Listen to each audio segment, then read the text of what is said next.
celor bolnavi, Se împărtășește Matei. Hristos a înviat adevărat.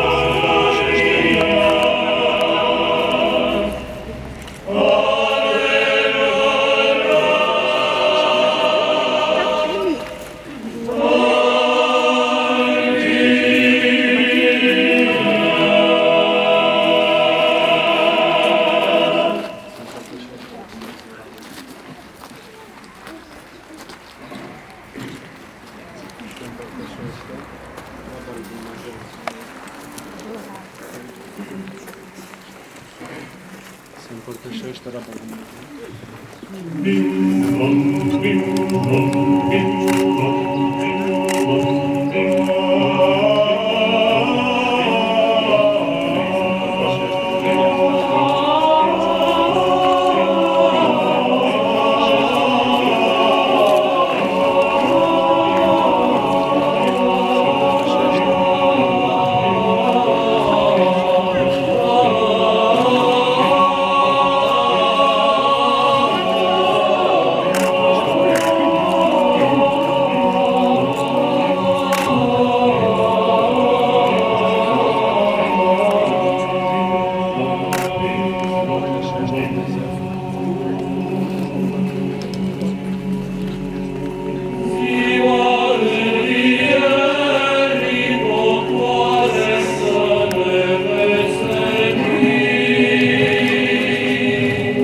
Rabul Dumnezeu.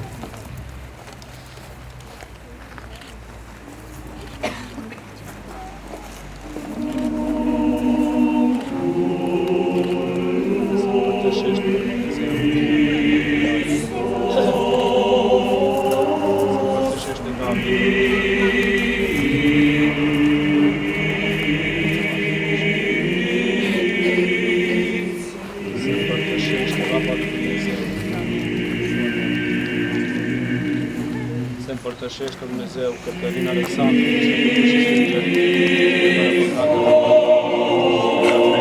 se împărtășește Dumnezeu Dan Florin, și sânge spre tare păcatelor.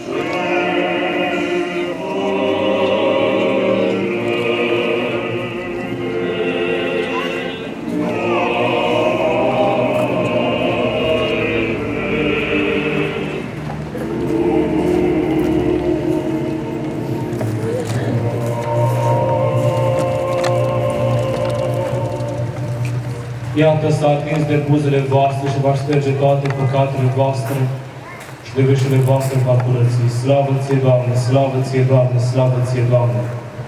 Trupul Tău cel Sfânt, Doamne, Iisuse Hristoase, să-mi fie mie spre viața de veci și scump sângele Tău, spre iertarea păcatelor. Să-mi fie mie Euharistia aceasta spre sănătate, bucurie și veselie. Și la a doua și înfricoșitoarea Ta venire, învrednicește-mă să stau de dreapta slavei Tale, pentru rugăciune prea curate Maicii Tale și ale tuturor Sfinților Tăi. Amin. Mântuiește, Dumnezeule, poporul Tău și binecuvintează moștenirea Ta.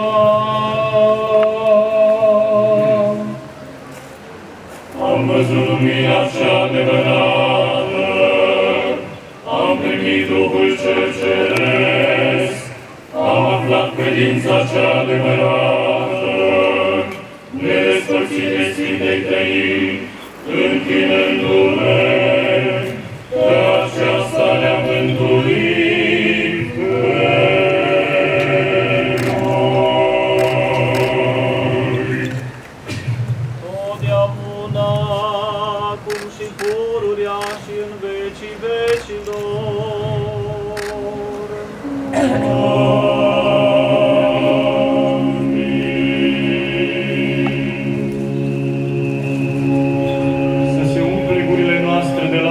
Doamne, ca să lăudăm slava Ta, că ne-ai învrednicit pe noi a ne împărtăși cu Sfintele cele fără de moarte, prea cinstitele și de viață făcătoarele Tale taine. Întărește-ne pe noi într-o sfințenia Ta, toată ziua să ne învățăm dreptatea Ta.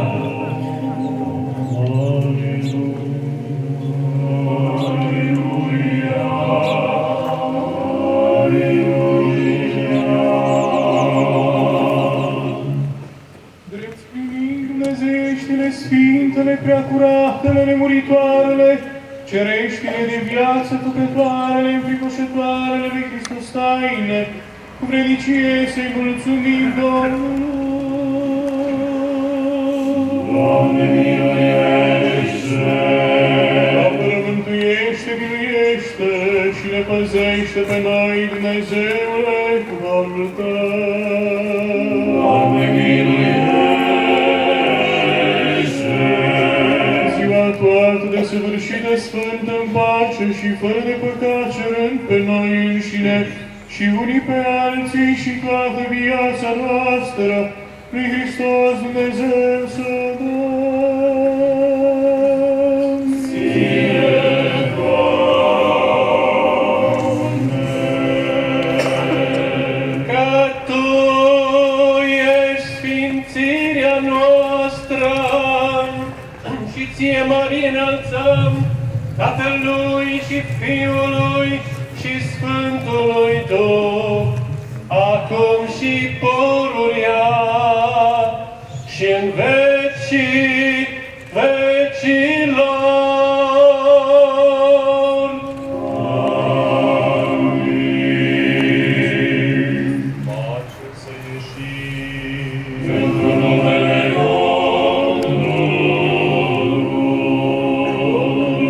să ne rugăm. Doamne, miluiește!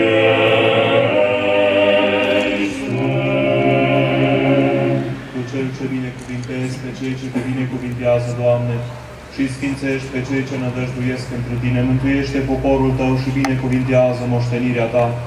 Plinătatea bisericii Tale o păzește, sfințește-i pe cei ce iubesc frumusețea casei Tale. Tu pe aceștia îi răsplătește, preamărindu-i cu dumnezeiască Ta putere și nu ne părăsi pe noi cei ce nădăjduim întru Tine. Pace lumii Tale dăruiește bisericilor Tale, preoților, conducătorilor țării noastre și întregului Tău popor. Că toată dania cea bună și tot darul desăvârșit de sus este povărându-se de la Tine, Părintele Luminilor. Și Ție slavă și mulțumire și închinare îți înălțăm, Tatălui și Fiului și Sfântului Duh, acum și pururea și în vecii vecilor.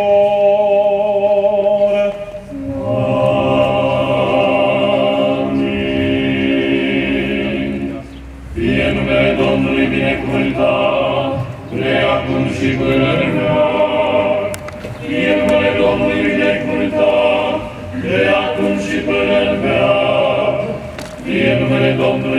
binecuvânta, de acum și pururea veac. Domnului să ne rugăm. Doamne, miluiește! Binecuvântarea Domnului peste voi toți, cu al său har și cu a sa iubire de oameni totdeauna, acum și pururea și în vecii vecilor.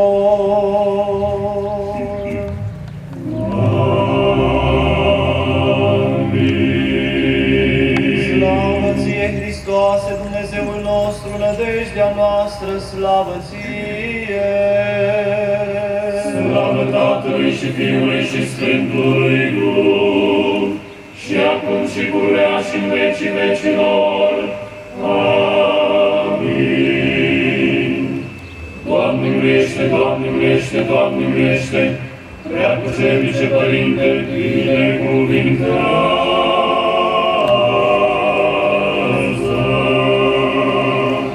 Cel ce prin ușile încuiate a intrat la Sfinții Săi ucenici și apostoli și pe Toma l-a încredințat de învierea sa, Hristos, adevăratul nostru Dumnezeu, pentru rugăciunile preacuratei Maicii sale, ale celui între Sfinți Părintelui nostru Nicolae, Arhiepiscopul Mirelor Lichiei, făcătorul de minuni, ale Sfântului Ierarh Nectarie, ocrotitorul acestei sfinte parohii, ale Sfântului Marelui Mucenic Gheorghe, a cărui pomenire o săvârșim, ale Sfinților și Drepților Dumnezeiești Părinți, Ioachim și Ana, și pentru ale tuturor Sfinților, să ne miluiască și să ne mântuiască pe noi, ca un bun și de oameni iubitor.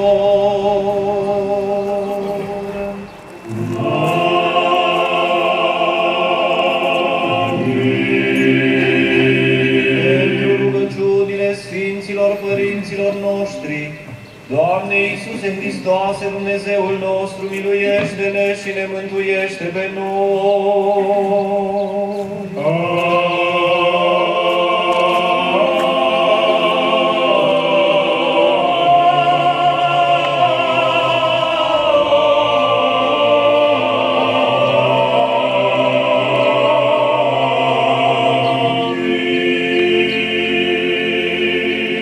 În numele Tatălui și al Fiului și al Sfântului Duh. Amin.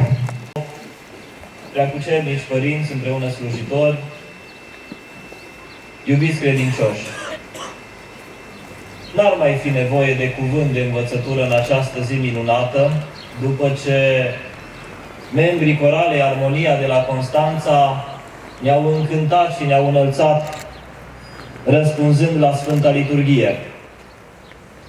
Dar întrucât pentru mine este o premieră și mulțumesc Părintelui Protopol că m-a invitat și deși nu slujesc departe de comunitatea dumneavoastră și de orașul dumneavoastră, astăzi pentru prima dată slujesc într-o parohie din Dej și îi mulțumesc încă o dată Părintelui pentru invitația pe care mi-a făcut-o.